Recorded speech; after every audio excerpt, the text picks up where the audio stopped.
मी सशक्त, मी सशक्त, मी सशक्त. हजार जिव्हा तुझ्या गरजू दे, हजार जिव्हा तुझ्या गरजू दे, प्रतिध्वनीने त्या समुद्रा डळमळू दे तारे, समुद्रा डळमळू दे तारे.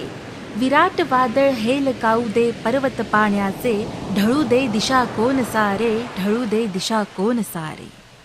सुप्रसिद्ध कवी, कविश्रेष्ठ कुसुमाग्रज यांच्या या कोलंबसाचे गर्वगीत या कवितेतील अजरामर ओळी. कवितेचा नायक कोलंबस आपल्या सगळ्यांना ठाऊक आहे. आपल्याला सर्वांना पाठ्यपुस्तकातून तो नायक भेटलेलाच आहे. समुद्राच्या अफाट लाटांनी जेव्हा कोलंबसाचा मार्ग अडवण्याचा प्रयत्न केला, तेव्हा त्या लाटांच्या उंचीपेक्षाही नव्या वाटा शोधण्याची माणसाची जिद्द मोठी आहे, हे कोलंबसाने ठणकावून सांगितलं. निराश, निरुत्साही झालेल्या आपल्या सहकाऱ्यांमध्ये लढाऊपणाचं जे स्पिरिट कोलंबसाने जागं केलं, नेमकं तेच स्पिरिट आज आपण आपल्या मी सशक्त या कार्यक्रमात आमंत्रित केलेल्या अतिथींच्या माध्यमातून अनुभवणार आहोत. श्रोते हो, आज आपण आमंत्रित केलं आहे नागपूरची दिव्यांग व्हीलचेअर मॉडेल अबोली जरीट यांना. सर्वश्रेष्ठ दिव्यांगजन या श्रेणीमध्ये राष्ट्रपती पुरस्कारासाठी त्यांची नुकतीच निवड झालेली आहे. अबोलीजी, त्यासाठी तुमचं खूप खूप अभिनंदन आणि आकाशवाणी नागपूरच्या स्टुडिओमध्ये तुमचं हार्दिक स्वागत. तर मला सांगा सर्वात आधी की अवॉर्ड तुम्हाला जेव्हा डिक्लेअर झाला तेव्हा तुम्हाला कसं वाटलं? तुमच्या यशामागे किती कष्ट आहेत, किती श्रम आहेत? ॲक्च्युली सगळ्यात पहिले तर यामागे भरपूर कष्ट लागले आहे, मेहनत तेवढीच लागली आहे. मधात परत आपले फिजिकल प्रॉब्लेम्स, हेल्थ प्रॉब्लेम्स सगळं काही येऊन जाऊन ते येत जात असतात. तर त्यावर आपण काही करू नाही शकत, कारण ते आपल्या हातात नसतं. तरी आपण जे स्वतःहून काही काम करत आहोत तर ते आपल्याला केलं पाहिजे. जरी आपण ब्रेक घेऊ, ब्रेक नंतरसुद्धा आपल्याला वेळ लागतो कंटिन्यू व्हायला. बट स्टील मी जेवढा मला प्रॉब्लेम होता तरी मी त्याला म्हणजे औषधी सगळं खाऊन मी तरी आपल्याला सामोर जायचंच आहे. कारण जरी मी हँडिकॅप आहे बट मला हँडिकॅप मानत नाही, कारण मी हँडिकॅप नसून तर स्पेशली एबल आहे. हा शब्द मी माझ्याचसाठी नाही तर माझ्या सगळ्या कम्युनिटीसाठी वापरते की तुम्ही डिसेबल किंवा दिव्यांग पण हा शब्द चांगला आहे, बट स्टील डिसेबल हा शब्द मला नाही आवडत. कारण डिसेबल कोणी असूच शकत नाही, कारण प्रत्येकाची बॉडी प्रत्येकानुसार असते. जसं आपल्याला भेटलं आहे तसं आपण जगायला पाहिजे. तर यात मला खूप भरपूर जास्त मेहनत घ्यावी लागली. आता स्टील 8 वर्ष झाले मला या फील्डमध्ये येऊन. सगळ्यात अगोदर मी सिंगिंग सुरू केली. तुम चल नहीं सकती तो मॉडेल कैसे बनोगी, हे खूप मला ऐकावं लागलं. तर मी तेव्हा ठरवलं की नाही, आता मी मॉडेल पण बनवून दाखवेल. खूप रिसर्च केलं बट भारतात असं मॉडेलिंग हँडिकॅप किंवा डिसेबल किंवा स्पेशली एबल पर्सनसाठी नव्हतं. मला 2021मध्ये मॉडेलिंगसाठी कळलं की व्हीलचेअर मॉडेलिंग आहे इंडियामध्ये पण. तर miss and mister wheelchair India 2021मध्ये मी टॉप 10 होती. अनफॉर्च्युनेटली तो शो झालेला नाही, बट स्टील टॉप 10मध्ये मी होती. मग मी ठरवलं आता मी मॉडेलिंग पण करेन. ग्रूमिंग शिकली, मेकअप शिकला, म्हणजे सगळं बोलणं सगळं तुम्ही स्वतः शिकल्या? मी हे सोशल मीडियावरून शिकलेली आहे. येस, कारण ड्रेसअप कसा करायचा, मेकअप कसा करायचा, स्वतःला ग्रूमिंग किंवा आपली बॉडी लँग्वेज, आपली लँग्वेज यावर तुम्ही कशा पद्धतीने बोलत आहे ते पण मॉडेलिंगसाठी असणार. तर मॉडेलिंग म्हणजे असं नसतं की कसं दिसायचं आहे, मेकअप हे ते नसतं, त्याच्यात आपलं डेव्हलपमेंट पण देहबोली पण महत्त्वाची असते ॲक्च्युली. तर मी ते सगळं केलं. मग कोविड होता त्या याच्यात, तर मी सोशल मीडियावरनंच सगळं स्टार्ट केलं. ते केलं. मग 2023मध्ये इंडियाज दिव्यांग ग्लॅमर आलं आणि त्यात मी विनर झाली. खूप छान. तो माझा मॉडेलिंगचा सगळ्यात पहिला हे होता की मी इव्हेंट. तो मग नागपूरमधली मी त्यानंतर फर्स्ट व्हीलचेअर मॉडेल झाली. आणि मला खूप प्राऊड वाटते की मी नागपूरची फर्स्ट प्रोफेशनल व्हीलचेअर मॉडेल आहे. त्यासोबतच मग मी मोटिवेशनल स्पीकर बनले आणि हॅपीनेस ॲम्बॅसेडर आणि बरेच मॅगझिनची मी कव्हर स्टार आहे. आणि मग हळूहळू करत मी थोडे कॅम्पिंग्स करत गेली की पेशंट्सला कसं मोटिवेट करायचं हे सगळं मी केलं.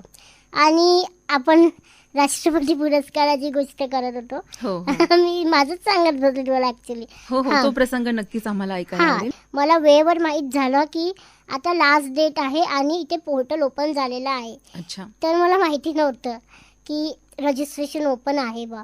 मग मी रजिस्ट्रेशन केलं. अश्विनी मॅडमने मला त्यात हेल्प केली. मग मी फॉर्म फिल केला श्रेष्ठ दिव्यांगजनमध्ये. अच्छा. Empower. Category wise. हां.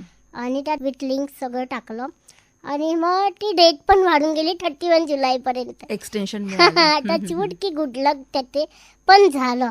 आणि ज्या दिवशी मी रजिस्ट्रेशन केलं पोर्टलवर फॉर्म फिल केला त्याच दिवशी माझं इन्फ्लुएन्सर बुक ऑफ वर्ल्ड रेकॉर्डचं सर्टिफिकेट पण आलेलं. वा वा. तरी ते पण टाकलं त्यात. 15 ऑक्टोबरला व्हेरिफिकेशन असतं. व्हेरिफिकेशनला मला इतका ताप होता एक्स्ट्रीम व्हायरल. तरी सुद्धा मी गेली ऑफिसला, माझं व्हेरिफिकेशन दिलं, परत आली आणि व्हिडिओ बनवायचा होता व्हेरिफिकेशनचा. व्हिडिओ बनवला. मला ताप चढलेला तरी मी व्हिडिओ बनवला. काय जिद्द ती. एकदम चिकाटी. आपण ते बोलतात ना की एक गोष्ट जर आपण ठरवली आहे ती आपल्याला करायलाच पाहिजे. बरोबर. निश्चित. मग आला 30 ऑक्टोबर. हो तर मी गेली लिंकवर टॅप केलं. तर मी डोळे बंद केले आणि लिंकवर टॅप केलं. हळूच डोळे उघडले आणि बघते तर समोर काय सगळ्यात अगोदर आणि ते पण हाय एस कॅटेगरीमध्ये माझं नाव होतं. वा वा. माय गॉड. म्हणजे अवर्णनीय आनंद. म्हणजे मला काही सुचेनाचं झालं. म्हणजे समजू शकता तुम्ही की आपण जे एक्सपेक्ट करतो त्यापेक्षा जर जास्त आपल्याला मिळतं तर ते हॅपीनेस एकदम आकाश ठेंगणं वाटतं तेव्हा.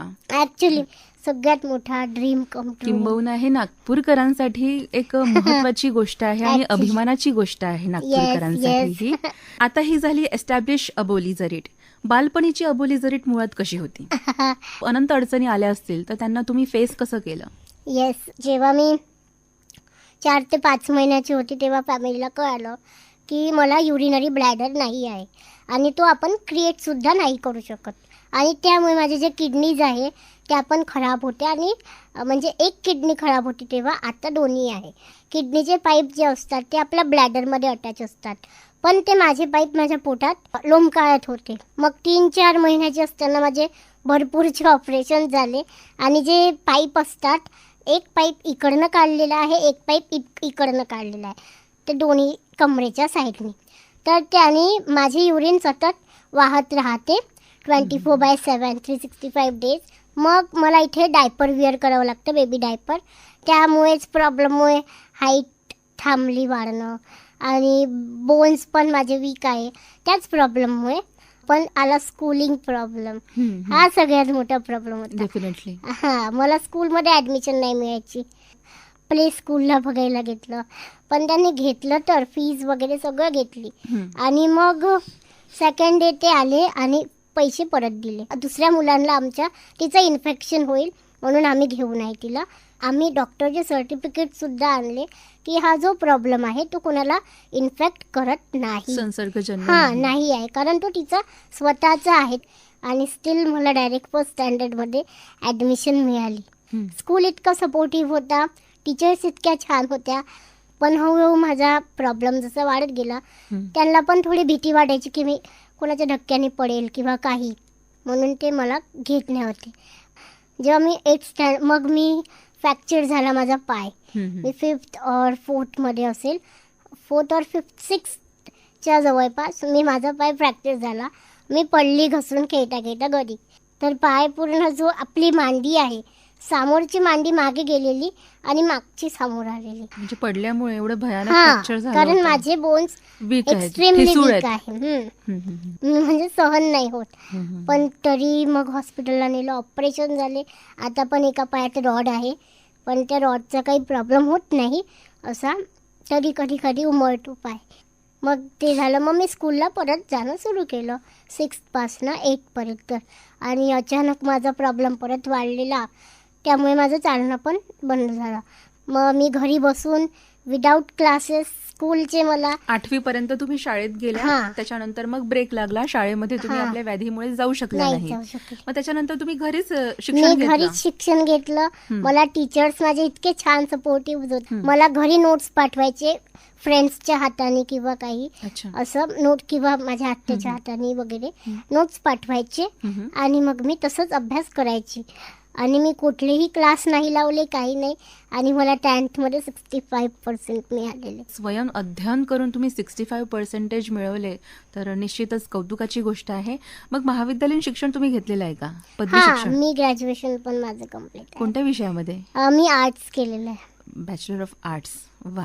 पण ग्रॅज्युएशन पण माझं कम्प्लीट नाही झालेलं अजून. कारण जेव्हा मी लास्ट एक्झाम द्यायला जात होती तर एक एक्झाम दिली आणि सेकंड डे पावसाळ्यात होता. सेकंड डे माझी तब्येत फुल बिघडली. समोर जर मी करू शकेल तर मी नक्की करेल, नाही तर मग ह्याच कामात मी कंटिन्यू होईल. नाही, नक्की नक्की तुम्ही पदवी शिक्षण पूर्ण करा. आमच्या पूर्ण सदिच्छा तुमच्या सोबत आहेत.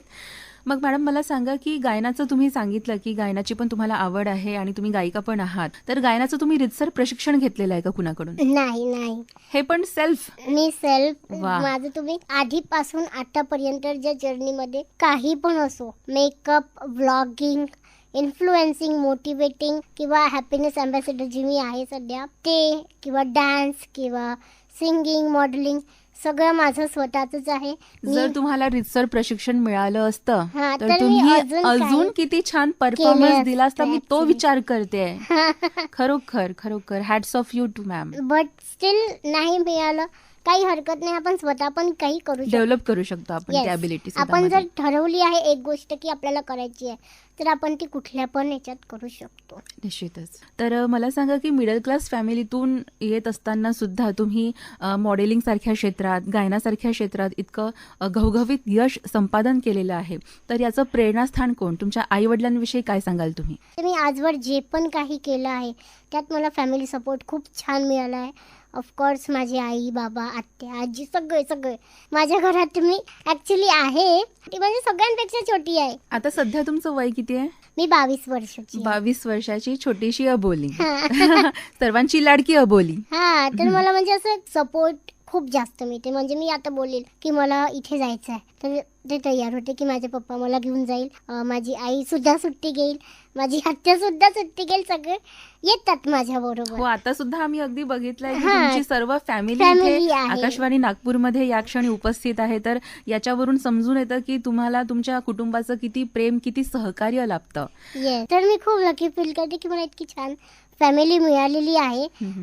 आणि माझी फॅन फॉलोविंग की जे माझे अबोलीज लव्ह आहे, नेहार्ट्स आहे, ते पण मला प्रचंड प्रेम करतात. मी कुठलीही गोष्ट केली त्यांना खूप आवडते.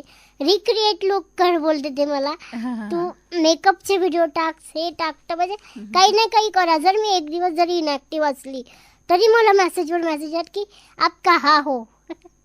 म्हणजे कधी कधी आपल्याला थोडा कंटाळा येऊन जातो ना या सगळ्याचा की तेच थोडा आपल्याला ब्रेक पाहिजे या सगळ्यातून. ब्रेकवरून आता लक्षात आलं का मी सशक्त या कार्यक्रमात एक छोटंसं म्युझिकल ब्रेक आपण घेऊया. तर कुठलं गाणं आपल्याला ऐकायला आवडेल?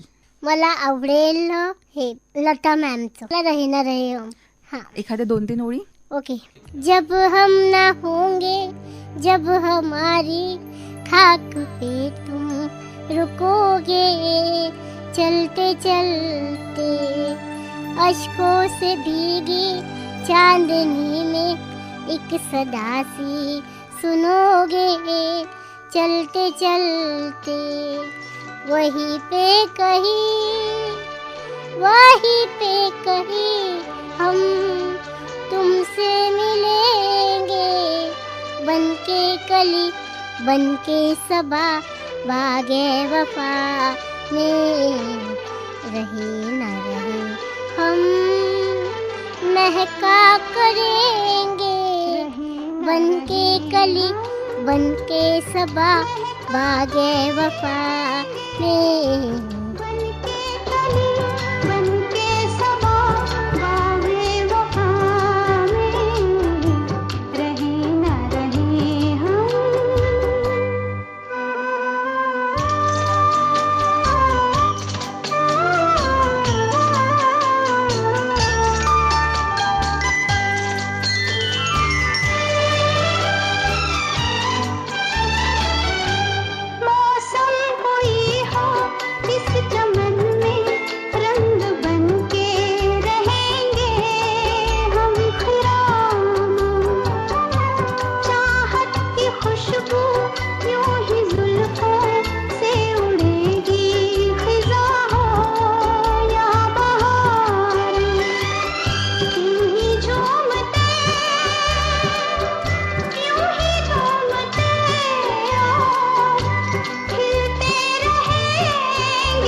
तर अबोली मॅडम, मग आता जाता जाता तुम्ही आमच्या दिव्यांगजनांना ॲज अ मोटिवेशनल स्पीकर म्हणून कसं मोटिवेट कराल मी सशक्त या कार्यक्रमाच्या माध्यमातून?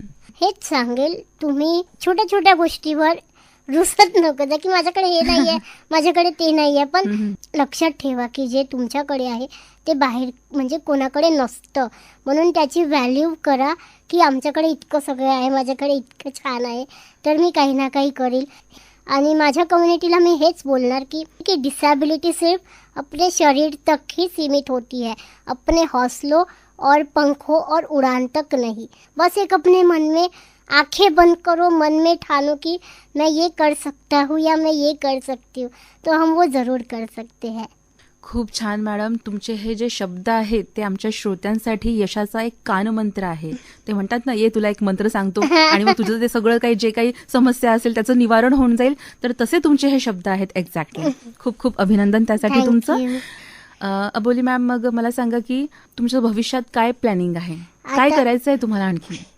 तेच आता मी केलं तर आहे म्हणजे, आणि मी नॅशनल प्लस इंटरनॅशनल आर्टिस्ट सुद्धा आहे. माझे भरपूरसे डॉक्युमेंटरीज बनले आहे. लाईक ट्रुली शो लंडन, जे लंडनचं चॅनल आहे, अमेरिका डिजिटल, कुर्दिस्तान, पॉझिटिव्ह, हे सगळे यांनी कव्हर केलेले आहेत. आणि खूप सारे आर्टिकल सुद्धा आहे कव्हर झालेले आहे. म्हणजे फिजिकल बॅरियर असताना पण तुम्ही एवढं असामान्य कर्तृत्व गाजवलेलं आहे. तर या तुमच्या या कार्याची पोचपावतीच ह्या डॉक्युमेंटरीच्या माध्यमातून, ह्या मॅगझिन्सच्या माध्यमातून सगळ्यांनी कव्हर केलेली आहे. आणि तुम्ही इथे मी सशक्त या कार्यक्रमात सुद्धा आज इंटरव्ह्यू देत आहात आणि लाखो श्रोत्यांपर्यंत या कार्यक्रमाच्या माध्यमातून पोहोचत आहात. तर मॅडम, तुम्ही इथे आलात आणि आमच्या श्रोत्यांना खूप छान मार्गदर्शन केलं, त्यासाठी आकाशवाणी नागपूरतर्फे मी आपली अत्यंत आणि आभारी मी आहे. समोर अशीच सगळं करत राहील.